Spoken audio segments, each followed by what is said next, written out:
jiital xam-xam laaj na réforme mais laaj na surtout appliquer règles yi nga xam ne moment bii ma leen di wax loolu moo nekk ci réew mi ñu war koo doxal te mu am ay sooxe kon boog du ma guddal lépp loo xam ne daal jébbal ngeen ñu ko yéen ndaw réew mi daañ ko càmbar doxal ko te président de la république ak premier ministre joxe nañ ay instructions claires pour que ñu dem vers des réformes très structurelles pour que ëllëg ci biir suuf si doon loo xam ne dina jëriñ askan wi ci fànn yëpp ci mbiri mbay ci mbiri gàncax ci mbiri dëkkuwaay mais ci mbiri industrie ak lépp luy mine ak carrière jërë ngeen jëf. jërëjëf honorable député honorable monsieur le ministre plutôt honorable Jacqueline Sagna, vous avez la parole.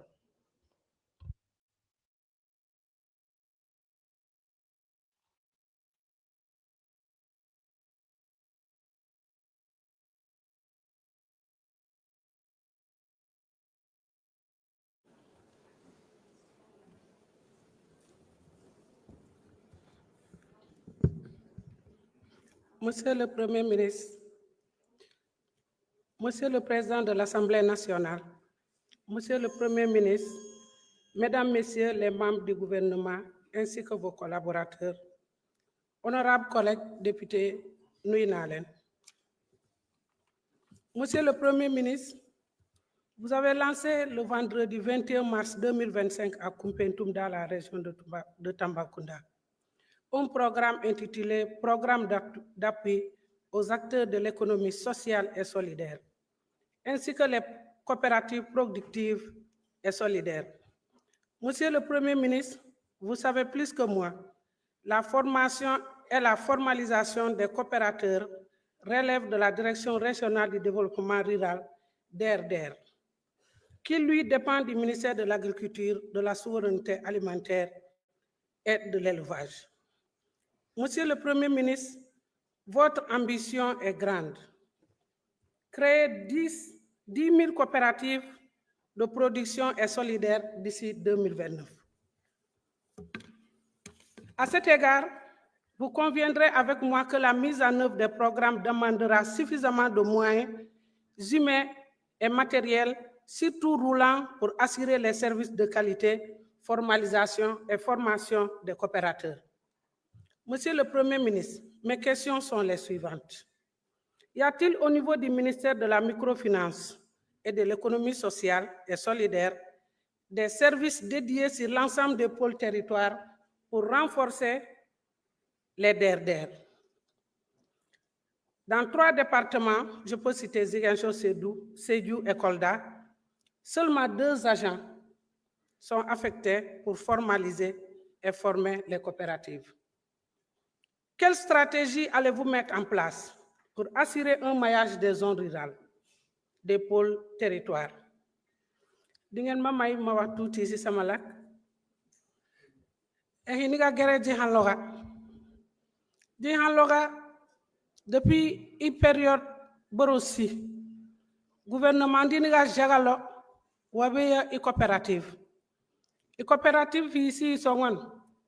ñapi gouvernement mo ba may mami bolos ne jagalo mu ni coopérative galo wazimu no mu ni gali bugo ko nyamezi loni go di mu ni ga ja kalo ni ga gere ga iro wadela timi umo go me da protia ko zimu mu morelie ko bay to go nyame e gongen ngulo bo ga zimu kakam ga fia mo ga nyame den ga de coopérative he asu préfet wa mumu madame le maire mumu kazaga zuole ni ga jaza na hangu na oriente ga ne hangu ne dela timi dunia poele medal pour borotia morelie gouverneur na lo min wagan li wa bayza. Je vous remercie.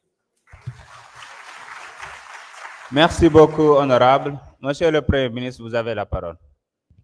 Merci, Monsieur le Président. Monsieur le ministre de la Microfinance va répondre à la question.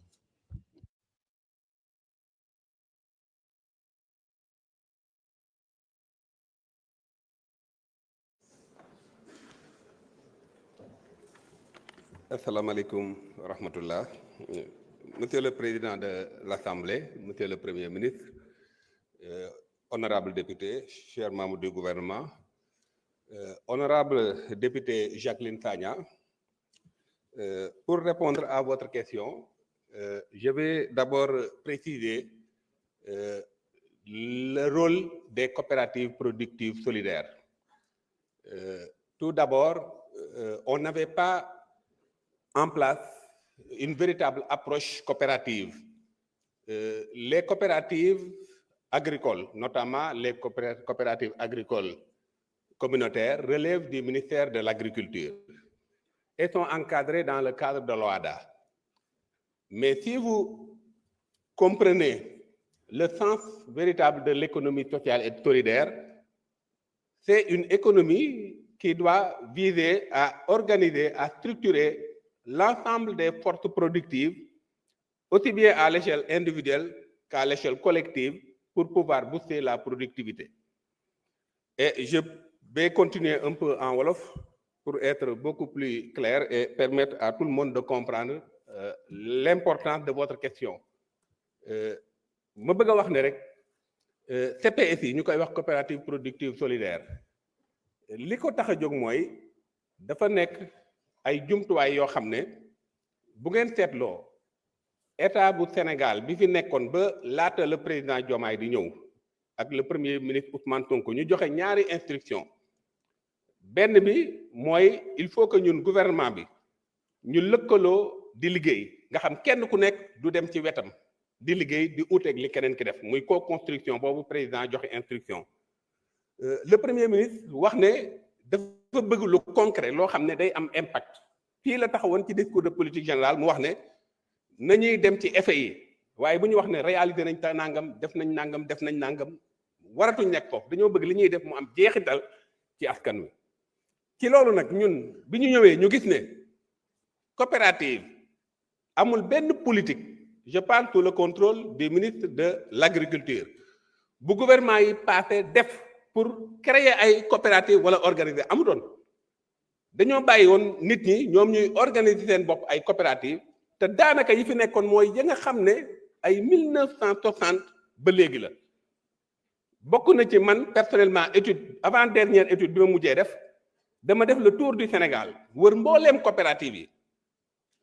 ma gis ne am na coopérative yoo xam ne président bi tax da ngay gis ñu ne coopérative des jeunes waaye président bi am na 70 ans te mooy toujours président coopérative jeunes yooyu li ko waral nag mooy dafa am lu manqué woon ci maillon nan la ñuy dooleele économie bi boo xoolee tey damay jël benn exemple rek auto emploi daanaka gouvernement yi fi jaar amuñu woon politique bu jëm ci auto emploi ndax mosu leen a gis état ne par exemple nañu dajale ay jeunes yu génn ci ay yenn écoles yi comme ISFAR de école bi yoo xam day former ay techniciens agricoles wala yu génne ay ENEA ñu ne léegi nañ leen dajale ñu créer benn coopérative loolu politique boobu amu doon te ku nekk xam nga ne boo leen dajalee bu ñu mutualiser seen doole dinañu am chance mën a capter ay financement ba pare mën a réaliser ay projet ñooñu bu ñu jiitalee ci ay projet en tant que des coopérateurs dinañ am possibilité ak le ministre wax ci chaîne de production bi dinañ am ay ouvriers agricoles ba ci bu ñu defaree produit transformé ko mu démultiplier emploi yi su ko defee loolu dina mën a booster koom gi te ku nekk xam nga ne xaalis foofu lay jógee coopérative productive solidaire yi nag li tax ta laaj am solo moo di ne dafa lëkkaloo ak le ministre de l'Agriculture dañu am convention boo xam ne convention bi daanaka mën nga wax ne ñeenti ministère la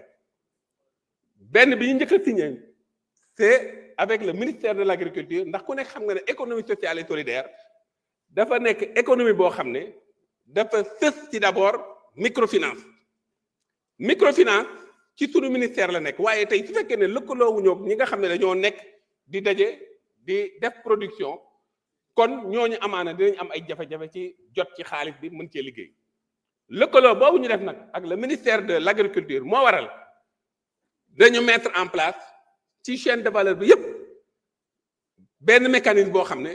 day fexe di jàppale producteurs yi nga xam ne ñoom ñu ngay produire ay matières brutes maanaam di def ay récoltes yoo xam ne à l'état brut loolu mu nekk ay boutique source foofu ministère de l'Agriculture moom moo ko yore nga xam tey lu jëm ci élevage lu jëm ci agriculture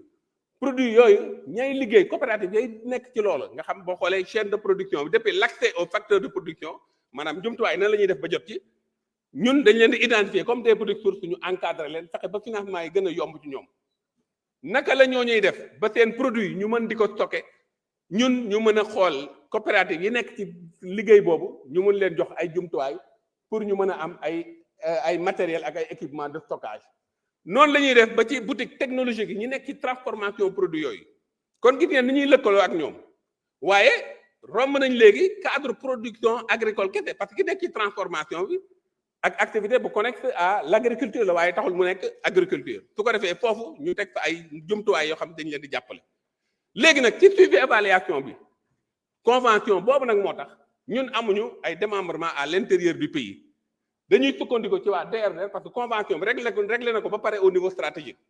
su ko defee foofu dinañ fi am ay TPS ma bëgg a daane rek ci foofu di leen wax ne expérience boobu actuellement fii may wax nii am na équipe bu dem ci terrain bi ba su ma joxee Bambey bi nga xam ne fa la ñu njëkk a commencé liggéey bi am na ay groupement yoo xam ne dañuy dem léegi ci coopérative mais bi ñu leen financé ay financement yu yem la diggante ay 1 million jëm 1 million 500 maximum tey jii may wax am na ñoo xam ne fay nañu li ñu amoon yépp te lii may wax ku mu neex nga dem vérifier fay nañu lépp ba 1 million mañ leen lebaloon ñu ci bëri am nañu 800 000 yoo xam ne dañ ko denc seen kees te ñoo ko moom loolu mooy liggéey bi nga xam ne moom moo manqué woon mooy li ñuy wax approche coopérative TPS yooyu nag madame ab organe la benn waaye approche la nan la ñuy structurer production bi moom mooy approche coopérative maanaam dajale leen nan la ñuy mettre en place ay instruments yoo xam ne dañuy lëkkale mettre leen en réseau loolu moo tax ñu teg ay coopérative productive solidaire am na ci artisanat bi avec le ministre de l'artisanat moom am nañ convention ak moom tailleurs yi ak mécaniciens yi ak menuisiers yi xam nga ñooñu ak coopérative agricole moo tax TPS uute ak coopérative agricole communale wala communautaire donc lii dafa laal tous les corps de métier fekk ñu ngi nekk ci ay lëkkaloo rek dañ leen di mën a dajale fekk bokk nañ métier mu am ci yu mix yoo xam ne nag dañuy def ay prestation de service masalan am na ay jumtuwaay yu ñu war a soxla état bi mën na jël jumtuwaay yooyu mu jox leen ko comme ay tracteur prestation boobu ñoom ñu di ko assurer au lieu ñu jox ko benn nit nga xam kenn rek moo koy yore amul lu ko matamatale su ko defee yombal liggéey bi asalaamaaleykum wa rahmatullah jërëjëf honorable député Ramatoulaye Ndom vous avez la parole.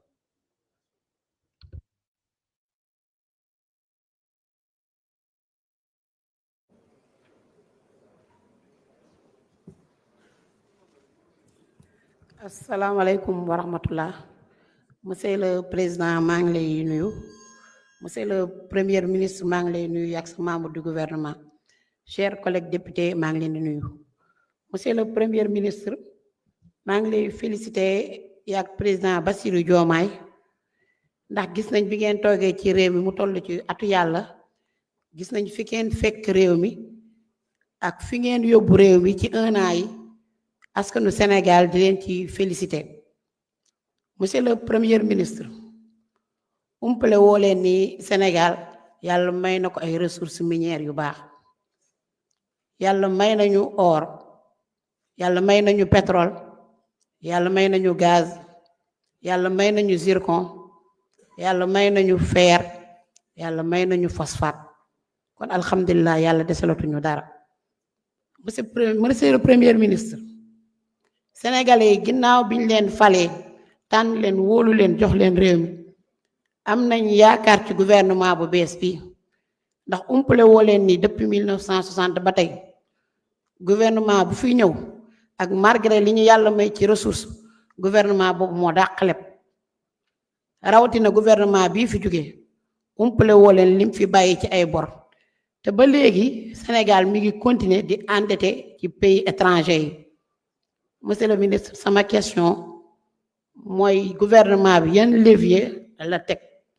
pour génnee sénégalais yi ci guute boobu ndax ginnaaw yàlla biñ leen wóoloo ba dénk ñu réew mi yaakaar gi sénégalais yi am yaakaar bi askan bi am ci gouvernement bi lañ ko yaakaar muy gouvernement Bassirou Diomaye ñu wóolu ko ci jubal jubanti loolu moo doonoon sama question asalaamaaleykum wa rahmatullah merci. jërëjëf monsieur le premier ministre vous avez la parole.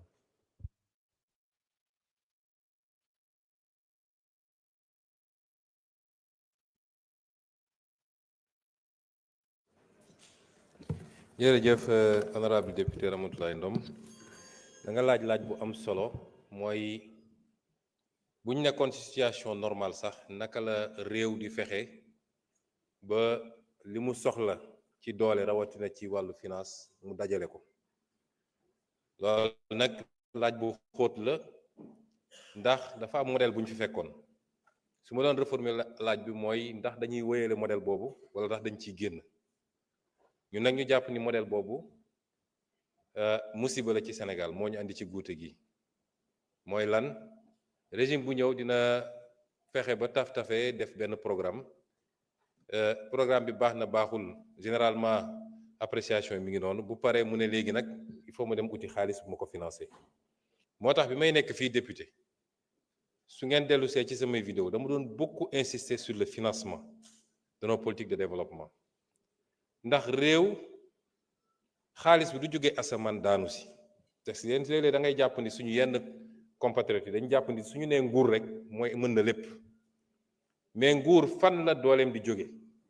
ci wàllu alal premier poste bi mooy li waa réew mi yëpp di daje ni comme ñoo bëgg réew mi jag faw kenn ku ne am lu mu làmb ci poosam ñu koy tuddee l'impôt ak forme bu mu munti jël réew boo munti dem ci àdduna en tout cas li ëpp ci réew mi parce que am na quelques réew yoo xam ne dañoo am ay rente pétrolière rente gazière mais même réew yooyu sax dem nañu ba xam ni c'est des énergies fossiles donc day jeex ñu commencé di dugal ñoom it léegi de la fiscalité comme réewu golfe bi ñoom ñëpp léegi am nañu un système fiscal parce que xam nañ ni pétrole gaz day jeex mais 99% réewu àdduna bi peut-être li ëpp ci seen ressource mi ngi jógee ci li nit ñi di dajale ñu koy wooyee la fiscalité dinaa ci dellu si ñaareel bi ci tegu muy bu am solo it mooy li la yàlla wërsëgale ci ressource naturelle nooy def ba mu tegee sa loxo te foofu nga démarrer sa question ma dellu si ensuite nga doog a xool nag bu ma dajalee loolu yépp ba léegi am na lu des fan laa koy jëlijee ndax damay leb wala su may lebit ban forme lay jël loolu di doon question yoo xam ne yu am solo la ñuy ut est-ce que leb bi damay wax waa réew mi ñu dajale ci seeni effort comme li ñuy def barki démb nga xam ne dañ koy soxla ci kopparu réew mi kenn ku nekk làmb poosam wala damay dem ci institution bancaire yi wala damay dem ci partenaires internationaux yi muy le bilatéral wala multilatéral ma dem uti ko ñun nag suñu réew gars yi dañ daan def seen programme ba pare ne léegi faw ñu daw nag naxanteeg bailleurs yi pour am lu ñu financer suñu programme moo tax bu ñu wootee souveraineté ñun ñëpp dañu war a d'accord ni souveraineté dafa am nag prix souveraineté damaa bëgg a moom sama bopp dafa am lu mu àndal de mooy ñun nañu fexe ba li réew mi laaj ñu génne ko ci ñun premier facteur bi mooy sénégalais yi nañu familiariser wu ak impôt ñun suñu wareef mooy dañuy def réforme fiscale ñu ngi ciy liggéey te bu ñoree nañ ko andi fii assemblée suñu gis-gis mooy nañu fexe ba l'impôt gi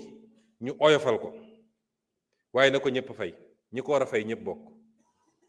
impôt bi gën mooy bi nga xam ne fexe nañu ba nit ñi attan ko waaye ñi ko war a fay yëpp fay mooy li ñuy wax des taux acceptables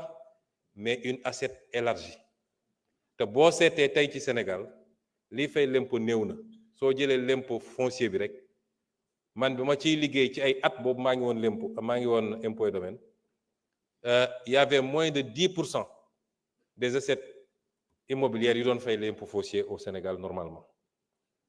noonu nga koy jëlee feneen ak feneen ñu fexe it ba tappale yi ñu doon def yépp di joxe ay exonération yoo xam ne dara justifié wu ko ay multinationales nga jox leen exonération ñu ñëw pomper sa alal dem te fay ñu l'impôt ñu génne ko fi tappale yi daan am ci joxe ministre capacité wax naa ko fii ci tribune assemblée nationale boobu ministre ba fa ne woon defe naa war na fay teew tey ndax député la woon ma ne ko tappale yi ngeen nekkee bàyyi leen ko ndax yow amoo sañ-sañu assemblée nationale consentir l'impôt nit def fraude fiscale administration fiscale def liggéeyam gis ko yow nga am sañ-sañ yow ministre jël sa xalima ne effacé naa ko ay centaines de milliards comme ça ñu effacé ko lépp li ñuy wax niche fiscale ak lépp li ñuy wax mauvaise pratique fiscale ñu réglé ko buñ ko defee dinañu gis ni lu ñu l'impôt doon jox 1000 peut-être dinañu jox 2000 foofu muy benn ñaareel bi wax nga léegi suñu ressource naturelle parce que man ay waxu FMI yooyu fële laa ko teg man di fi ñu bëgg a teg FMI ci suñu gis-gis ak suñu dundin moo dul yoon ba société fan yi passé dafa mel ni yàlla moo doon wàcc Sénégal parce que FMI mooy ñëw FMI partenaire la ñoom fa ay droit en tant qu'État membre lañ fay def ay convention ñuy signé la xaalis bu fa ne mboolam ñi bokk FMI ñoo fay contribuer pour FMI di lebal ñëpp lay lebal nag am na réew yu am doole te la ñuy dem FMI ñu lebal leen kon ñun yalwaa ñu saraxuñu te lañ fay jëlee it dañ koy rembourser ba mu mat lu ko may ñu jaar ak ñun fa ñuy jaar ak képp ku amel bor te li xew ci réew mi ma dellu si ni effort yi ñuy laaj Sénégalais balaa muy am solo ñi leen dugal ci guute gi ñoom ñëpp ñu ñëw layoo kook Sénégalais parce que dañ ko def ci TF dañ ko def ci maa tey fii la ñu taxaw alerter leen ba ci FMI fii laa taxaw alerter ko bind ko lettre en 2018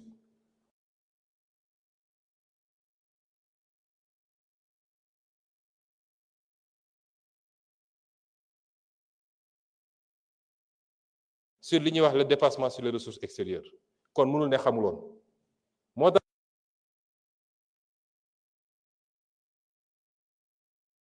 tax ñun duñu amuñu leçon bu ñuy jël ci kenn s'il y a un seul ci acteurs yi fi nekkoon yëpp ku ci amul responsabilité mooy nguuru président Bassirou Diomaye Faye waaye ñeneen ñëpp ils ont la responsabilité ci li ñu def mais suñu ressources naturelles yi te ñu ngi ciy liggéey soo seetee su ma la génneloon tableau tey Sénégal am na or am na clinker am na argent phosphate am na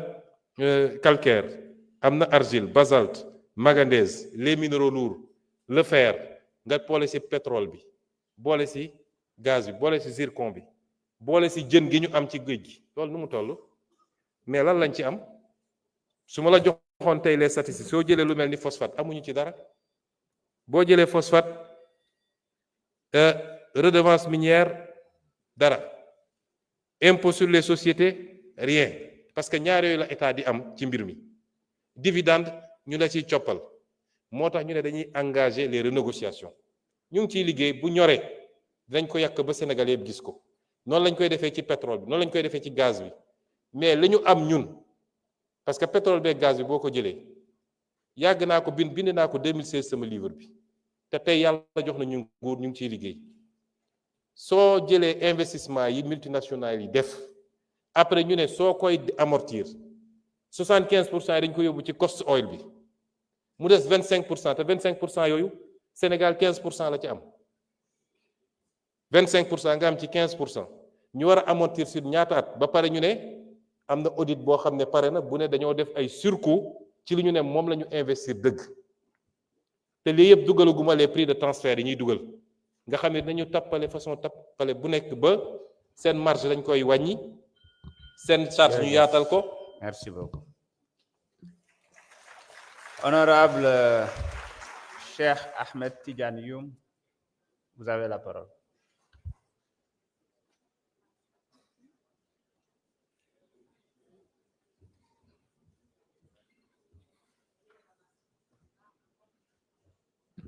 Merci, Monsieur le Président. Chers collègues, Monsieur le Premier ministre, Mesdames, Messieurs les membres du gouvernement, maa ngi leen di nuyu. Dama bëggoon juste intervenir ci domaine pêche. Ci bés yi ñu génn, j'étais à la rencontre des pêcheurs de la Petite Côte. ma waxtaan ak ñoom puisque je suis de la Petite Côte. ma njort jafe-jafe yi nga xam ne ni ñoom moom la ñuy rencontrer. Je suis allé vers eux pour jéem a xam davantage jafe-jafe yooyu étaient liés à quoi. J'ai rencontré le Jaraaf Badou Ndoye, plus précisément à Mbour, ak ndey ji réew bi muy Dame Ñing ak yeneeni pêcheurs yoo xam ne nii toog nañu waxtaan. waaye bi ñu waxtaanee li ñu ma wax ci jafe-jafe yi ñuy rencontrer bokk na ci ma jàpp mu nekk ñaar te jafe-jafe yooyu dafa am des conséquences terrible au sein de la société au niveau de la Petite Côte. bi ci jëkk li ñu ma wax dañu ne wax ma ni ma li nga xam ne nii moo tax seeni jafe-jafe gën a accentué moo nekk bi ci jëkk ce sont les filets les monofilaments mu nekk ay mbaal yoo xam ne nii mbaalu nylon la ñu koy utiliser suñ ko utiliser mbaal bi su desee ci biir géej bi c'est pas biodégradable mën na des ci géej bi pendant des siècles et plus mu des ci géej bi continuer di ramer day jàpp jën bi bu mu jàpp jën bi day dee donc ça c'est le premier problème. Le deuxième problème moo nekk saleté bi nga xam ne nii mi ngi dugg ci biir géej gi saleté boobu mën na jóge ci usines yi nga xam ne nii ñoom ñoo nekk ci rivage bi mën na jóge ci les ménages puisque ñu ci bëri dañuy déverser seen ordures yi au bord de la mer donc loolu yëpp dafay duggaat ci géej bi et saleté boobu dafay ñëw bloquer li nga xam ne nii moom la jën yi di dundee parce que ci jën yi benn chaîne alimentaire la saleté bi dafay ñëw bloquer li crustacés yi di dundee crustacés yooyu jën yu ndaw yi moom la ñuy dundee et ce qui fait que crustacés yooyu suñu mënul am lu ñu lekk dañuy wàññeeku suñu wàññeekoo jën yu ndaw yu leen di dundee ñoom it dañuy wàññeeku fatalement jën yu mag yi les prédateurs yiy dundee jën yu ndaw yi ñoom it dootuñu am lu ñu lekk donc vous voyez que la chaîne alimentaire est profondément perturbée. Pourquoi? Parce que li ñuy dundee saleté bi daf koy naj ci biir géej bi et beneen conséquence bi nga xam ne nii loolu am na ko mooy l'émigration clandestine mool yi nga xam ne nii dañuy dem géej bu ñuy dem géej def investissement jënd carburant jënd lekk nekk ci géej bi pendant une semaine voire même plus parfois même un mois xaalis boobu yëpp ñuy investir bu ñu demee ba biir géej du ñu jàpp lu bëri donc ce qui fait que su ñuy def des allers-retours di dem ak ñëw du ñu am lu ñu jàpp day dem ba à un moment donné dañuy xool leneen lu ñu def comme ñoom géej rek la ñu xam et donc loolu moo tax le plus souvent ñuy nekk des convoyeurs de ñi nga xam ne nii dañuy dem Europe en passant par la mer mu nekk une aventure mortifère ñi ciy dugg le plus souvent du ñu mën sax fay. Donc le plus important mooy si on parvient à fixer les pêcheurs puisque ñoom ñooy nekk convoyeurs yi les passagers ñoom le plus souvent ils viennent à l'intérieur voire même parfois de la Petite Côte mais amuñu capacité dem ci biir géej gi et donc ma bëggoon xam comme ministre des pêches et des infrastructures maritimes et portuaires am na quelques mesures yu ñu jël ci bés yi ñu génn ma bëggoon xam loolu ban taxawaay la ci nguur gi am parce que monofilament yi xam nañ ne dañ ko aaye mais malgré l'interdiction pêcheurs yu bëri ñu ngi koy utiliser et loolu dafa nekk di lor sénégalais état bi def na liggéey bu am solo ci accord yi donc loolu bu ñu ko régler ba pare je pense que le plus important fi mu nekk nii mooy que l'État s'attaque à ces deux fléaux-là et permettre de fixer les pêcheurs ba ñu mën a toog fii Sénégal. Merci beaucoup. Monsieur le Premier ministre, vous avez la parole. Oui, Madame le ministre des Pêches.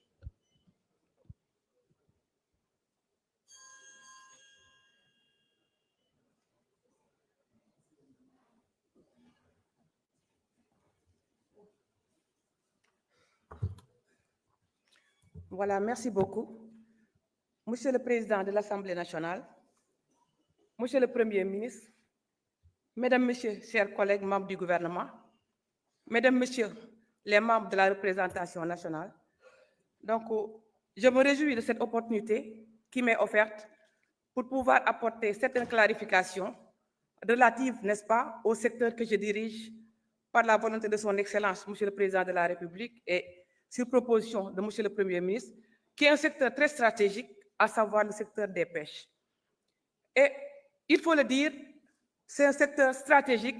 mais un secteur quand même qui est plein de problèmes. La preuve, quand nous sommes arrivés, et j'ai eu à le faire le diagnostic, n'est-ce pas, dans un ouvrage que j'ai eu à écrire.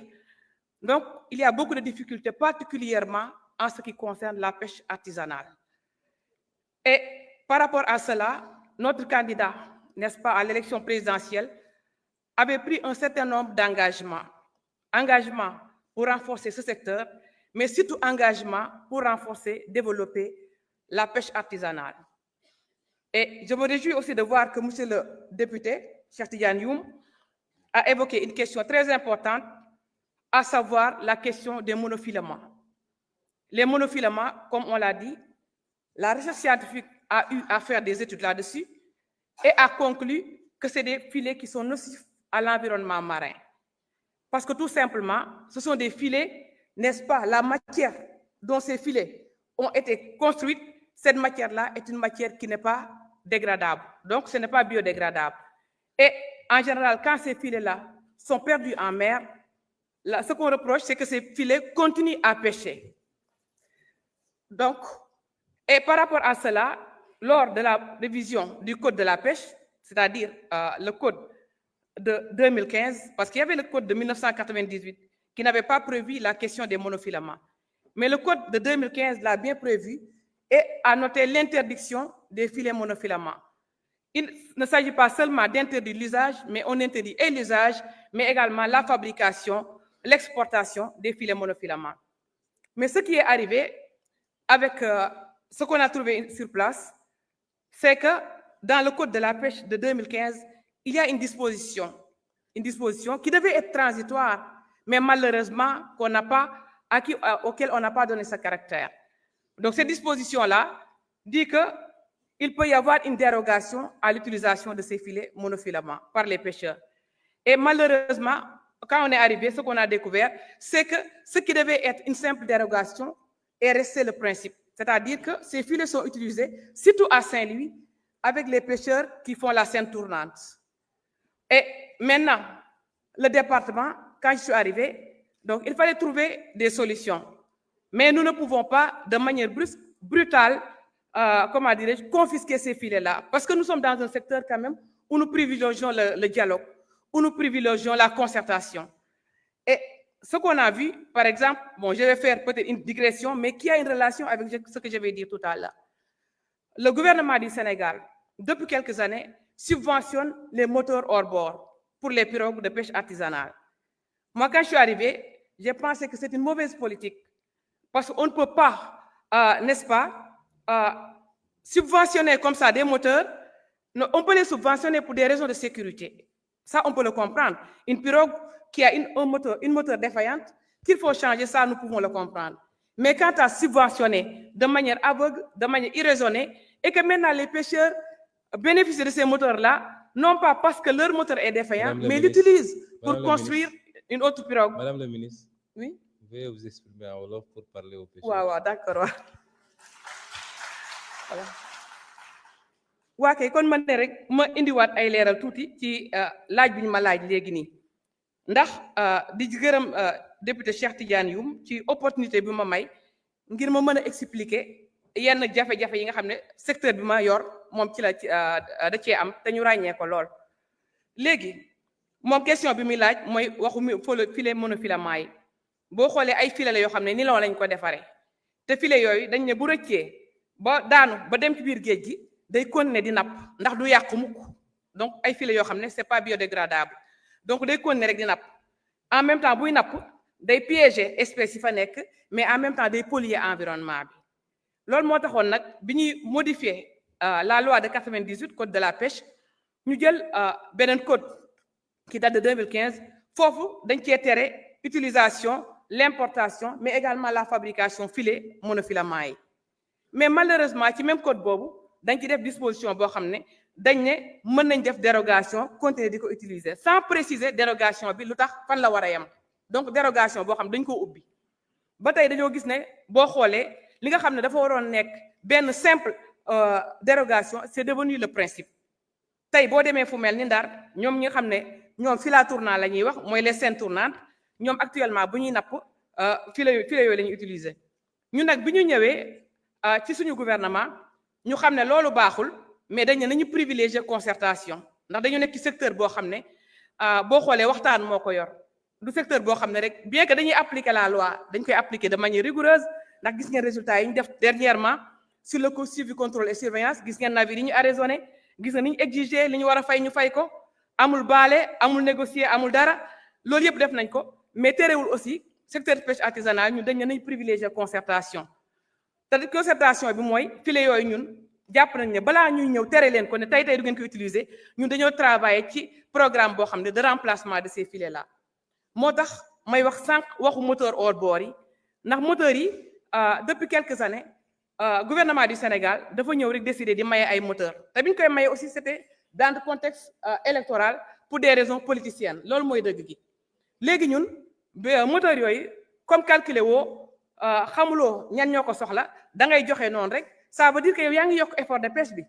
ndax boo joxee moteur ka nga jox moteur mu dem daaj lu benn pirogue ñëw dugal ci moteur bi fekk fi ñi fi nekkoon yow yaa ngi yokk effort de pêche ba tey actuellement amuñu benn maîtrise sur la flotte de pêche artisanale d'ailleurs ñu ciy def loo benn étude waa ANSD ñun bi ñu ñëwee nag te directeur des pêches mi ngi fi toog maa ngi di wax ak moom ne ko dama bëgg léegi le programme là bi nga xam ne dañ koo jël pour def ko ci moteurs yi nañ xool nan la ñuy financer remplacement filet monofilament yi te tey actuellement ñu ngi ciy liggéey su ko defee suñ jëlee filet yooyu jël ay filet tegal leen fi jox leen benn période bu gàtt ne leen nag il faut vous mettre aux normes ci période bi am ngeen droit ñëw ñu jox leen ay filet ngeen remplacer yu njëkk yi mais bu période bi weesee keneen ku yor filet monofilament yi ñun dañ koy ñëw confisquer ko parce que loi bi permettre nañ ko également aussi mi ngi wax aussi déchets au niveau de la mer effectivement géej gi salte na mais ñun ñu ngi ci liggéey bu baax ndax am nañ direction boo xam ne gestion des fonds marins toujours mi ngi dem ci plage yi di dem ci géej gi def nettoyage des fonds marins parce que géej aussi dafa war a dund. jërëjëf madame la ministre kon laaj bu mujj bi ñu ngi koy jox vice-présidente groupe parlementaire PASTEF di madame Marie-Angélique Mame Selbé Diouf.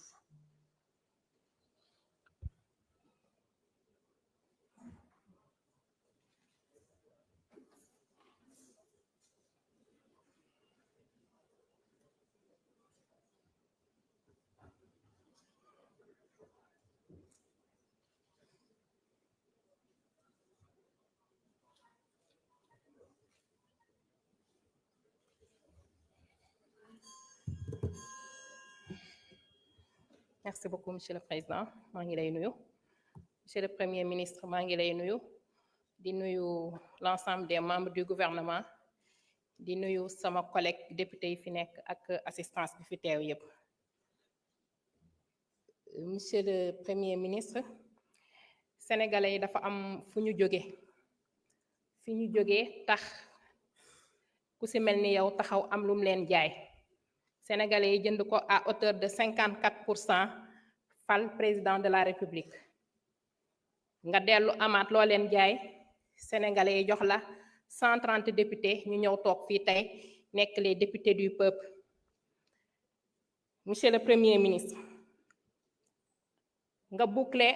1 an yaak sa gouvernement ak président bi fi nekk ci 1 an yooyu nga lancé benn emprunt obligataire de 105 milliards balaa échéance bi di jot nga retrouvé wu ak 405 milliards loolu dafay wone rapport de confiance bi am ci sa diggante ak sénégalais ndax am na ñu toog di laajte lan lañ fi def liñ leen digoon 1 an rek lañ fi toog waaye mu am nag luñ fi def dañoo toog ne woon sénégalais yi institution budgétivore yi dinañ leen dindi ñu dindi HCCT dindi CSE jël milliards yooyu réorienté ko ñu jël accord de pêche yi nga xam ne dafa doon permettre ñu yàq suñu géej gi ñu jeexal ko suñu njaboot yi pratiquement ñi juddu génération 2000 xamuñu woon diwlinu gerte ñu gis ne diwlinu gerte léegi boo demee ci marché bi yaa ngi koy gis ndax Sonacos dafa ubbiwaat ba indi ay emploi ñu mën a citer réalisation yu bari yoo xam ne dangeen ko def loolu moo waral sénégalais yi am ci yeen confiance ba ngeen lancé emprunt obligataire sénégalais yi jóg def ci seen xaalis di laaj sax ngeen ubbiwaat ko ndax am na ñoo xam ne jotuñoo dugal seen cotisation jotuñoo dugal seen xaalis. Monsieur le Premier ministre loolu moo tax sénégalais yi nga xam ne ñun dañuy dem ci ñoom tout le temps di gisee ak ñoom di laajte ndax dañoo bëgg a xam situation économique sociale désastreuse bi nga xam ne moom ngeen fekk réew mi mu métti lool Sénégal mel ni màgget foo laal dafay métti secteur yépp di métti vie nationale bi composante sociale bi yépp di métti urgence yi bari lool te bari forme sénégalais yi bëgg xam yéen ci 1 an yi li ngeen leen won yàkkamti nañoo xam fan ngeen leen jëme ndax am nañu yaakaar lool ne fi ngeen leen jële fi ngeen leen jëme moo ko gën loolu moo tax ma bëggoon xam lan nga envisager pour mën a def face ak urgence yooyu en d'autres termes la situation économique et sociale désastreuse héritée de l'ancien régime fait ressortir que le pays, dans tous les secteurs de la vie nationale et dans toutes les composantes sociales de la population, fait face à des urgences multiformes, complexes. Comment envisagez-vous prendre en charge ces urgences? Monsieur le Premier ministre, ñu ngi leen di jaajëfal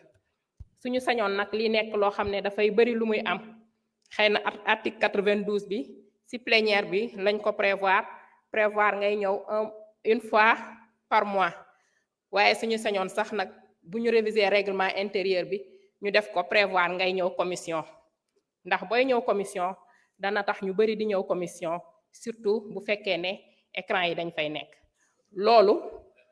ñi fi nekk di def la chasse aux images dina permettre ñu xam ne liggéey bi dëggantaan liggéey bi sénégalais yi di xaar ci ñun ci commission yi lañ koy defee ñuy ñëw di ñu fekk ci commission yi ñuy liggéey def les travaux techniques comme ça bu ñu ñëwee fii di wax ak sénégalais yi bëgg a amaale image ñu mën a xam li ñuy wax ñoom nag bañu ñu jàng de njàng mee desee mokk rek maa ngi leen di jaajëfal. jërëjëf monsieur le premier ministre mën nga ñëw jël kàddu indi sa tontu. Merci beaucoup, Monsieur le Président de l'Assemblée nationale, honorable député Marie-Angélique. laaj bi nga laaj dafa am solo te daf may permettre ma yeggali li ma jotuloon yeggali sànq ci tontu boobu da nga laaj question wu lan mooy priorité yi ma doon wax sànq fi ñu fekk réew mi ak li ñuy liggéey pour redresser ko d'abord ci cadre financement bi ba léegi ndax tudd naa ci yu bëri yoo xam ne maa ngi woon ci ressources naturelles yi Sénégal daanaka li muy am ci ressource naturelle am du dara yàgg nañ ko wax fii ba saa yoo ko waxee ñu jóg wax mais li ñu négocier ak ni ñu ko négocier te léeg-léeg da nga naan naka lañ ko négocier am na benn député boo xam ne defe naa ci ñu daw tey la bokk di ma ñëw commission nag Marie-Angélique ndax su dee su ma ñëwee plénière ñu daw dama ragal su ma ñëwee commission liggéey du fa am waaye député boobu di jaay valeur lu nekk mu wax ko te moom 2017 moom moo signé woon benn ci session yi nga xam ne suñu gaz bi diggante Cosmos ak BP moom moo ko signé te deful les due diligence yi mu waroon def bokk nañu ci tay ñi nga xam ne ñoo tayle tey suñu pétrole suñu gaz suñu jógee taxaw naan dañuy wax mais Sénégal moo demee noonu te li ma wax nii yàgg nañ koo confronté waroon na ñëw fii ñu débat ci wala mun nañ ci débat feneen fudul foofu mais ressources naturelles niñ ko gérer ak niñ ko yàqee niñ ko signé ci ay anam yoo xam ne baaxul ci réew mi moo tax fi mu ne dañu war a nekk ci dabu ndax réew bu am li Sénégal am yépp bu dee gérer nañ ko niñ ko war a gérer damay faral di wax ni Afrique moo waroon doon parmi les bailleurs du monde gis nga réewu golfe bi tey dañoo bokk ci les bailleurs du monde est-ce que xam ngeen ni am na réew yoo xam ne amuñu bor wala dañuy obligé fabriquer leur dette pour des raisons strictement économiques mais omble nañu ndax lan parce que dañoo fexe ba am fulla gu doy ba li leen yàlla wërsëgale ñu téye ko mais Afrique rek ngay gis ñu ne am nga ressource naturelle xoolal lu mel ni phosphate bi te ñun amuñu ci dara ñu ngi koy exploiter fii phosphate bi day régler problème bi yu bëri y compris le problème de l'agriculture parce que ministre mi ngi wax naan di ngeen gis su ngeen musul gis ay bateau engrais yu jógee fële mais ñun waruñu woon andi bateau engrais fii suñu gérer woon ni ñu gérer suñu phosphate bi loolu bokk na ci piliers yoo xam ne liggéey bu ñu tàmbali la di ko liggéey primature ma dénk ko ay nit ñu ko mate gis nga suñu defaraatee suñu bopp rek marché soo jëlee marché public yi li ñu jot a renégocier ci marché public rek dépassé na 60 milliards loo xam ne lu régime bi fi jógee signé woon la ba pare ay surfacturation yoo xam ne 20 milliards ici 10 milliards là-bas te ñañ ko seqal bi ñu waxtaanee ba démontrer leen ni lii c'est surfacturé ñoom nangu nañ ko ba d'accord le surplus ñu réorienté ko feneen te loolu mooy rek ci ay marché éducation nationale enseignement supérieur duggaguñu sax ci marché ressources naturelles yi imaginez ñaata milliards la ñu sàggane ci loolu. kon loolu bokk na ci l'un des piliers fondamentaux la réappropriation de la souveraineté sur nos ressources naturelles moo tax la ñu am ci phosphate Matam nga xam ne commencé guñ ko exploiter ñun bi ñëwee dañ ne duñ ko def ni ñu ko daan defee on veut l'exploiter ici am nos unités industrielles ici ñu transformer ko fii lañ ci soxla ñu jël ko li ci des ñu exporter ko c'est ça notre modèle et c'est pourquoi il est totalement différent de ce que les gens faisaient. Maintenant on a un besoin de financement dañoo fekk réew mi ci situation boo xam ne bu doy waar la tey bu ñu amee accord ak lu mel ni FMI suñu besoin en financement peut-être ci année bi ñu nekk nii dina doon à peu près 1195 milliards mais day doon lu dégressif chaque année ñu wàññi ko tuuti peut-être ce sera 498 milliards l'année qui suit ainsi de suite en 2019 on sera à 155 milliards mooy li ñu war a yokk ci li ñu am bu ñu dajalee li ñu fortaatu yépp ngeen posé question bu am solo woote nañu barki démb sénégalais yu bëri uyu si am na ñu bëri ñu ne dañoo bëggoon a def waaye teelu ñoo yëg am na ñoo xam ne nee nañu ñoom problème mu éthique la ñu am parce que ñoom seen gëm-gëm permettre leen ñu jël ay obligations boo xam ne day générer ay intérêts loolu yépp ministère des finances mi ngi ciy liggéey ci li ñu war a def ci ay montage parce que am na sukuk mode de financement la boo xam ne lu xalaal la kenn amu ci problème naan est-ce que intérêt dugguñu est-ce que riba ou pas nga mën koo adosser à des infrastructures yooyu tabax kon gëm naa ni sénégalais yi comprendre nañu enjeu yi te dinañ ci jàpp dinañu defaat yeneen yu ñuy monter parce que dama wax léegi souveraineté dafa am solo moom sa bopp mais day fekk nga mën ko te ci ñun la war a jóge loolu beneen pilier la boo xam ne bu ama am solo la buñ ci liggéey te di féliciter tous les sénégalais ci li ñu taxaw ne dañuy taxaw seen wetu état parce que ñoo ko moom su ñu defee effort sur 2 ans ñu def effort on stabilise les choses jël un nouveau départ daal di tirer les leçons des erreurs passées mooy yàkkamti ak bëgg lu fees bëtu nit ñi ba tax nga maquiller ay chiffres dem lépp loo xam ne yéegaloo ko nit ñi jaarul assemblée nationale di ko dugal ci ay comptes maquillés yooyu yëpp ñu tirer ci les enseignements te dem à notre rythme mën nañu def loo xam ne ci 10 ans Sénégal day doon li ñuy tuddee les dragons d'Asie noonu la ñuy tuddee Sénégal ci loolu la ñu nekk. war nañu tudd aussi lu mel ni les ressources longues yàgg nañ koo tudd naka la ñuy réorganiser à travers la CDC à travers les différentes caisses ba mun a travailler sur l'épargne des Sénégalais parce que am na réew yoo xam ne le premier facteur d'investissement mi ngi jógee ci épargne bi moo tax soo déggee coow li am États-Unis toujours day am fu mu yem soo déggee ñu ne bourse bi yëngatu na rek président ba nu mu am doole day taxaw ndax l'épargne des Américains ci bourse ba la ne loolu mooy financer l'économie américaine en premier balaa leen di ñëw donc loolu ñu ngi ciy liggéey aussi nu ñuy fexee parce que épargne dafa baax diine sax da koo digle nit doo loo am lépp nga dundee ko tey ëllëg mbir mën na la bett mais épargne boobu su dee c'est d'épargne longue dina jox beneen possibilité pour réew mi. la monnaie yàgg naa wax ni c'est pas un tabou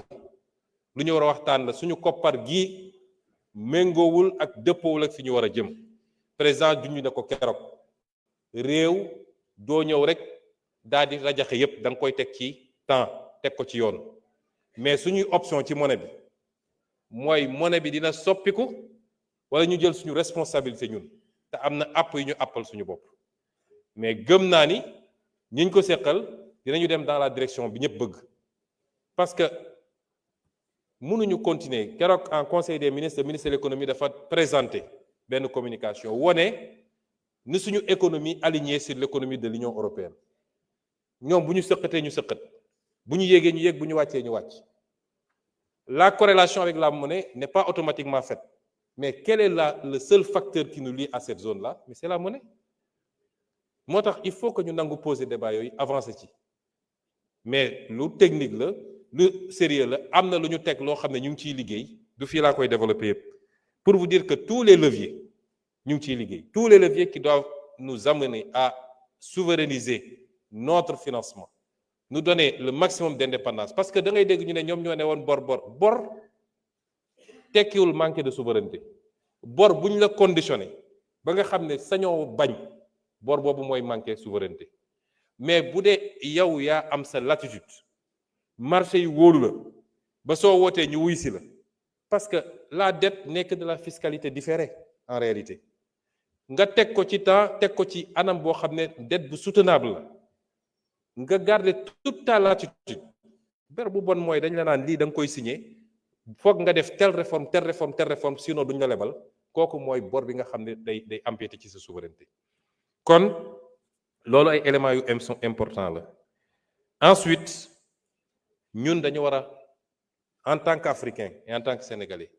dañoo nekk ci àdduna bi dafa les options stratégiques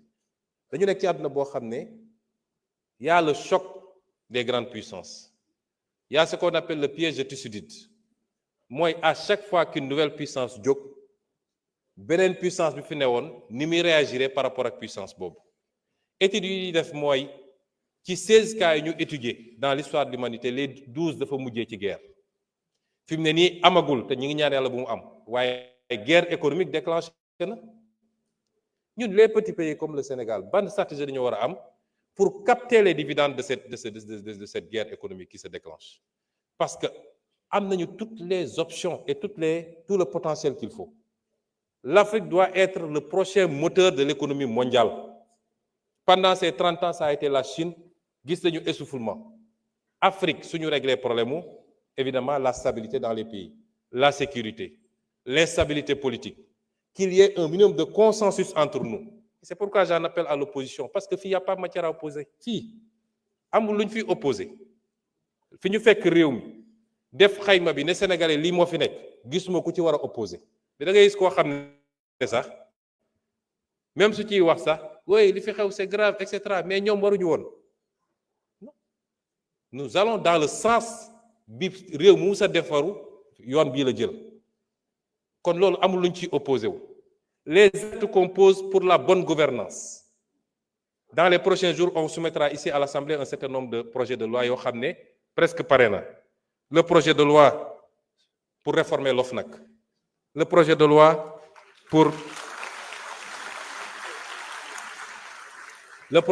pour les lanceurs d'alerte le projet de loi pour l'accès à l'information parce que citoyen bu nekk war na mun a am accès à l'information qu'est-ce que le Premier ministre fait qu'est-ce que tel ministre fait qu'est-ce que tel directeur général fait le projet de loi pour la déclaration de patrimoine ñu généraliser ko ba képp ku yor responsabilité publique ñu xam lan nga yor mais loolu est-ce que am na matière à opposition les options ñu jël stratégiquement pour jëlaat suñu souveraineté économique est-ce que am na matière à opposition kon ñu bàyyi fi loolu yépp bëgg a entraîner le pays dans des débats de personnes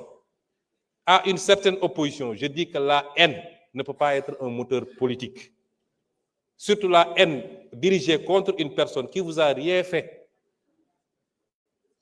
je les rassure c'est pas les attaques crypto-personnelles maa ngi sant yàlla je suis politiquement indestructible ma wax leen ko léegi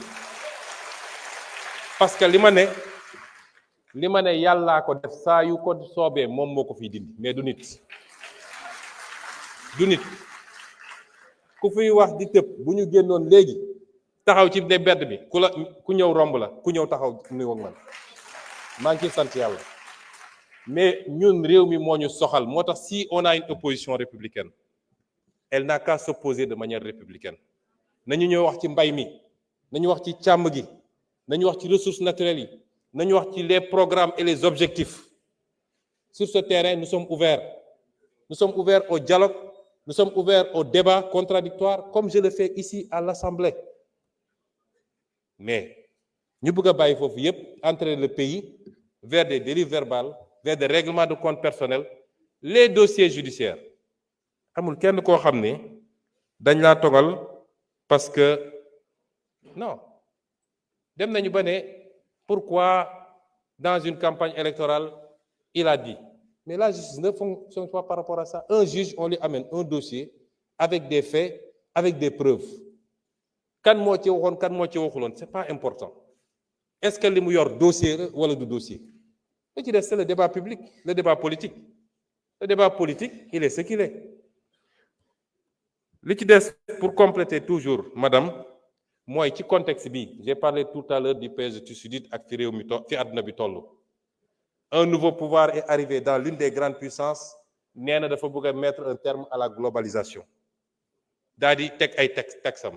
teg yeneen pays ñoom it réagir ñu nekk ci contexte boo xam ne les gens vont être poussés vers le repli mais ça c'est une chance pour des continents comme les nôtres parce que li waroon dem feneen mën na ñëw fii mais dafa am ñu koy organiser nous ne sommes pas pour le moment un problème de compétitivité de notre économie c'est pourquoi l'une de nos priorités mooy l'énergie je l'ai dit ici je le répète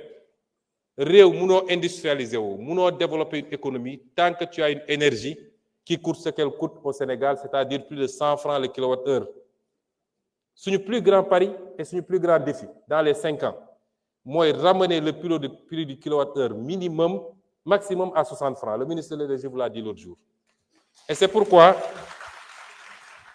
nous avons dit suñu gaz bi mënuñu ko bàyyi mu génn noonu gaz bi suñu priorité mooy luñ ci mën a andi mettre toutes nos centrales au gaz faire de nouvelles centrales au gaz je vous ai dit à l'origine 2050 on a un objectif de 10 000 kWh 10 000 mégawatts on a produit 1800 aujourd'hui imaginez le gap le solaire ne pourra pas tout combler moo tax ñu ne suñu oléoduc bi suñu gazoduc bi war a andi gaz bi fii mooy suñu priorité l'énergie est une question de sécurité nationale même et c'est pourquoi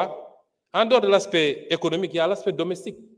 parce que dans le budget des ménages l'énergie coûte très cher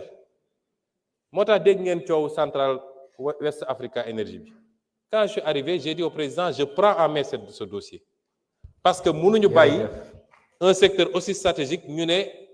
c'est des investissements privés c'est pas des investissements privés parce que c'est un secteur dont relève la sécurité nationale. Deux, Monsieur le Premier ministre. Je conclue 1 minute parce que vous m'avez pris des minutes tout à l'heure hein? Voilà. Deuxièmement c'est un secteur boo xam ne dans ces projets-là c'est fait sous le couvert du contenu local moom ay avantages yu ñuy teg l'État garantir ni moom mooy jënd la totalité de la production à travers la Sénélec et pour cela l'État joxe sa garantie souveraine tu as 280 milliards d'investissements l'État joxe sa garantie souveraine si la Sénélec faillit c'est l'État qui paye et on me dit que c'est un projet strictement privé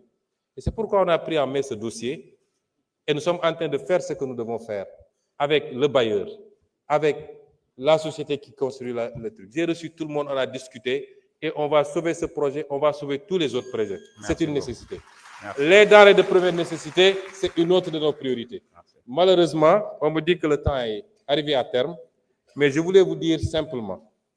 que c'est avec beaucoup de plaisir que le gouvernement, tout le gouvernement se représentera ici. Et nous espérons que ceux qui écument les plateaux pour dire n'importe quoi oseront venir ñu débat fii parce que fii la débat bi ñun xastewuñu xuloowuñu la guérilla parlementaire existe partout nit noo dikkee rek ñu tontoo la noonu asalaamaaleykum merci beaucoup mbokk yi yegg nañ ci njeexitalu jotaay bi balaa ñuy yëkkati jotaay bi rek ma bëggoon ci turu assemblée nationale ñu yeesalaat suñu njaal jëmale ko ci communauté Layène waaye jëmale ko aussi ci mboolem ñi ngànk justice bi ci demuk Mamadou Badia Camara waaye tamit ñi yore wàllum culture ci demuk kii di Moustapha Diop kon mbokk yi waxtaan wi jeex na dinañu bàyyi conférence des présidents mu indiwaat calendrier liggéey yi nga xam ne war nañ ko amal ci ay bés yi di ñëw kon ñu ngi leen di sant di leen gërëm la séance est levée